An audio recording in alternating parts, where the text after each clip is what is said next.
बिस्मिल्लाहिर्रहमानिर्रहीम। मैं हूं अल्ताफ, इन्वेस्टर एक्सपर्ट टीम की तरफ से आप लोगों के सामने एक बार फिर मुखातिब हूँ। आज का जो हमारा टॉपिक है कि CDA सेक्टर में हम प्लॉट्स में इन्वेस्टमेंट करें या हाउसेस में करें। यहाँ पे इन्वेस्टमेंट के जो तरीके वो दो ही है ऑलमोस्ट, के रेडी टू मूव प्रॉपर्टी में इन्वेस्टमेंट करें या उस प्रॉपर्टी में इन्वेस्टमेंट करें जिस तरह के फाइल हो गए, प्लॉट्स, नंबर ऑफ प्लॉट्स हो गए, तो इसमें इन्वेस्टमेंट करें। ये बहुत से मेरे जो इन्वेस्टर्स हैं वो पूछते रहते हैं कि हम कौन सी साइड पे जाएं, प्लॉट्स पे जाएं या हाउसेस पे जाएं। तो आज उस चीज़ों को हम इंशाल्लाह डिस्कस करेंगे इस वीडियो में। पूरे उसके आपको कैलकुलेशन के साथ बताएंगे कि किस चीज़ में इन्वेस्टमेंट ज़्यादा बेहतर है।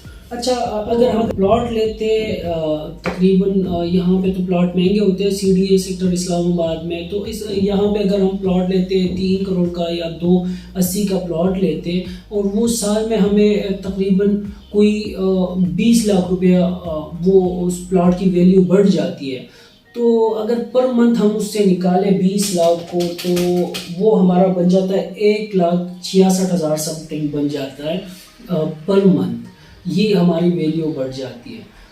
तो अगर इसके बजाय हम ये 3 करोड़ इन्वेस्टमेंट करें एक छोटे से घर पे, जिस तरह के यहाँ पे 25-40 के घर होते हैं, 3 करोड़ में हम अगर घर ले लेते हैं तो एक तो ये है कि उससे रेंटल वैल्यू आपकी स्टार्ट हो जाती है, और उसमें रेंटल वैल्यू आपको अगर इस टाइम 1 लाख भी मिले तो तकरीबन वो आपका बन जाता है साल का 12 लाख। रेंटल वैल्यू से आपको पर ईयर 12 लाख तो आ गया सर। इसके बाद जो हमारी वैल्यू है, प्लॉट की वैल्यू है, उसकी एक अलहदा से उसकी प्लॉट की वैल्यू बढ़ जाती है। इसमें कंस्ट्रक्शन भी हुआ है, तो कंस्ट्रक्शन की कास्ट अगर आप देखें तो 2 साल पहले कंस्ट्रक्शन की प्राइसेस थी कोई 2500 स्क्वायर फीट पर स्क्वायर फीट रेट था। अभी वही रेट चला गया 5,000-6,000 पर स्क्वायर फीट पे। तो आपकी जो कंस्ट्रक्शन कास्ट है वो भी बढ़ जाती है, तो वो भी आपका जो प्राइस है ना वो डबल हो जाता है। तो एक तो आपकी प्रॉपर्टी वैल्यू बढ़ जाती है, और दूसरा उसमें जो आपकी रेंटल वैल्यू है वो भी बढ़ जाती है। तो ये आपको डबल साइडेड कमा के दे रहा है ये प्रॉपर्टी। दूसरा ये आपको इसमें ये टेंशन नहीं होगा, अगर आपने घर लिया है तो ये टेंशन नहीं होगा। कभी कभी और इस तरह होता है कि मार्केट बिल्कुल स्लो हो जाता है या रुक जाता है, उसमें आप प्लॉट को सेल नहीं कर सकते, क्योंकि अगर एक प्लॉट आपने 3 करोड़ का लिया है और मार्केट डाउन हो गया, वो 280, 270, 250 पे आ गया, तो आप तो नहीं सेल करेंगे ना। आप वेट करेंगे कि मार्केट वापस स्टेबल हो जाए, वो 3 करोड़ प्लस पे जाए तो मैं उसको सेल करूं।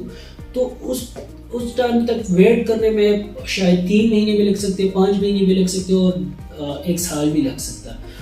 तो ये वेट करना, ये आपके जो पैसे हैं उसके पैसों की वैल्यू भी कम हो जाती है। टाइम के साथ साथ आपके पैसों की जो वैल्यू है, टाइम वैल्यू ऑफ मनी, अगर आप लोगों ने पढ़ा होगा तो उसमें ये आपकी जो पैसे हैं वो डी वैल्यू हो जाती है। अगर पर ईयर आपको वो फिर 10 के बजाय 20 लाख भी कमा के दे रहा है ना, तो टाइम के साथ साथ डी वैल्यू हो के वो 20 लाख भी 10 लाख का मुकाबला नहीं कर सकती। तो इसमें ये है कि अगर आपके पास घर है, अपने जो प्रॉपर्टी है वो हाउस बाई किया है, तो आप वेट करेंगे। उस वेट के टाइम में जो साल आपने वेट किया उसमें एक्स्ट्रा आपको 12 लाख मिले रेंटल वैल्यू के जरिए। अगर आप रेंटल पर मंथ हिसाब करें तो 1 साल में और आपको तकरीबन 12 लाख आ गया। अगर आपका बड़ा घर है तो ज़्यादा आ जाता है। ये मैं फॉर एग्जांपल आपको वैसे छोटे घर से मैंने स्टार्ट किया है, छोटे घर का मैं बता रहा हूँ कि ये 12 लाख आपको, जो साल आपने वेट किया, मार्केट स्टेबल नहीं था, मार्केट में क्लैशेस थे, डाउन थे रेट्स, तो ये आपको 20 लाख एक्स्ट्रा मिल गए।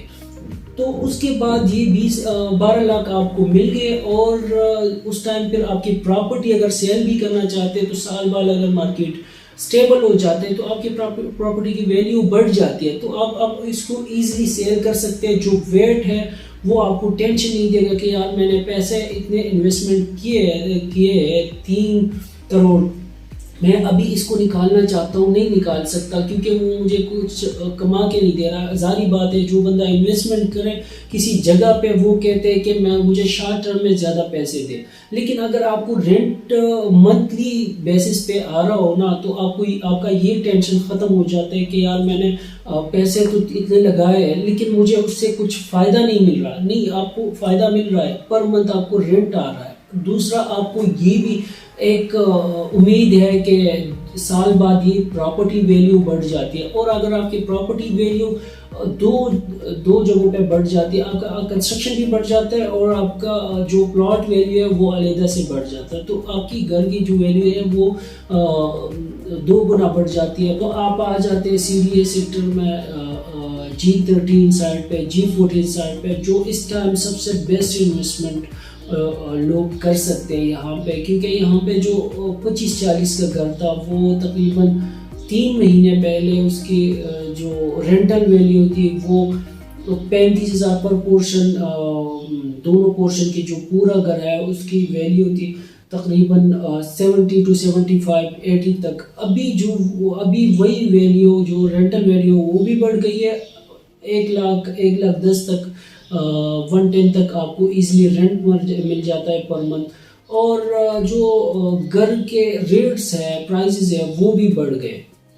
اگر آپ دیکھیں تو اسی جو 25-40 کا گھر، 4 مرلے کا چھوٹا سا گھر یہاں پہ تھا 3-4 مہینے پہلے 2,20,25 لاکھ کا، وہی گھر آپ چلا گیا 2,75,80، اس سے کم آپ کو یہاں پہ G13 میں اب گھر نہیں ملتا. ابھی اس کے ریٹس ابھی بھی اسی طرح اوپر جا رہے. تو میرے خیال میں سب سے بیسٹ انویسٹمنٹ جو ہے اس ٹائم اگر آپ نے کرنی ہے، جس طرح کہ 30-60 کا گھر 3 مہینے پہلے 7 مرلے کا گھر یہاں پہ آپ کو ملتا تھا تقریباً 3 یوزڈ گھر کی اگر میں بات کروں تو یوزڈ گھر آپ کو ملتا تھا تقریباً 3,85 3,75 65 اسی رینج میں آپ کو گھر لوکیشن وائز مل جاتا تھا. اب وہی گھر آپ کو 4,50 سے 1 روپیہ بھی نہیں کم ملتا اگر تکا ہوا گھر کیوں نہ ہو، اور اس کی رینٹل ویلیو 1,40 1,45 1,30 یہ آپ کے رینٹل ویلیو اس سے آتی ہے. تو میرے خیال میں اس طرح کے بجٹ وائز آپ سائز پہ جا سکتے ہیں. G13 G14 میں اس ٹائم کافی پرائسز بڑھ رہے ہیں. یہ جو پورے ریئل اسٹیٹ اور کیا نام ہے مارکیٹ رو گیا تھا تب بھی CDA کے ریٹس نیچے ڈاؤن نہیں ہوئے، وہ پھر سے بھی اوپر چلے گئے. اوورسیز کے لیے میرے خیال میں یہ بیسٹ اپرچونیٹی ہے کیونکہ ان کو ٹرسٹ ہے CDA سیکٹر کی. میرے جتنے بھی کلائنٹ ہیں وہ اوورسیز ہے. CDA سیکٹر میں آپ کے ساتھ 2 نمبری نہیں ہو سکتی. جس طرح کہ ہاؤسنگ میں کسی بھی سوسائٹیز پہ آپ جائیں، بہت سی سوسائٹیز ٹھیک بھی ہے لیکن کسی میں آپ کے ساتھ مسئلے مسائل بن جاتے ہیں. آپ کے پلاٹ پہ کوئی اور بندہ قبضہ کر لیتا ہے یا کوئی اور اس طرح مسئلے مسائل آ جاتے ہیں. لیکن CDA سیکٹر میں اس طرح کوئی مسئلے مسائل نہیں ہے. اسی وجہ سے اوورسیز میکسیمم CDA سیکٹر پہ جاتے ہیں. میرے تقریباً 80% جو کلائنٹ ہے وہ اوورسیز ہے. ایک تو ادھر بیٹھ کے یہاں پہ وہ رینٹ لیتے، دوسرا وہ گھر بائی کر کے آرام سے چھوڑ دیتے ہیں، وہ ٹائم ٹو ٹائم اس کی ویلیو بڑھ جاتی ہے. تو اوورسیز کے لیے پلس پوائنٹ ہے. اور جو میں نے آپ کو کہا تھا کہ رائٹ ٹائم، یہ ٹائم میں اگر تھوڑا سا ابھی حکومت سٹیبل ہو گیا، الیکشن ہو گئے، تو یہ پرائزز سارے آپ چاہے جہاں پہ بھی ہو، کراچی میں انویسٹمنٹ کریں، اسلام آباد میں کریں یا لاہور میں کریں، پشاور میں کریں، جہاں پہ بھی آپ انویسٹمنٹ کرنا چاہتے ہیں، this is the right time to invest in real estate. اچھا، اس میں اگر آپ لوگوں کے جو بھی کویسچن ہو، جو بھی کیوریز ہو، آپ لوگ کمنٹ کر سکتے ہیں اس ویڈیو پہ. اور مزید اس طرح ویڈیوز کے لیے آپ لوگ ہمارا چینل سبسکرائب کریں کیونکہ پراپر CDA سیکٹر کو ہم اسی چینل کو آپ لوگوں کو شو کریں گے. کون سا سیکٹر میں کتنا کام ہوا، کون سا سیکٹر بیسٹ ہے فار یور انویسٹمنٹ، آپ کے انویسٹمنٹ کے لیے کون سا سیکٹر سب سے اچھا سیکٹر ہے، کون سے سیکٹر میں زیادہ پیسے آپ کو ملیں گے. یہ ساری چیزیں ہم آپ کو اسی چینل کے تھرو آپ کے لوگوں کے ساتھ شیئر کریں گے. تو ٹچ میں رہیں انشاءاللہ. Subscribe this channel for more video. Okay, thank you.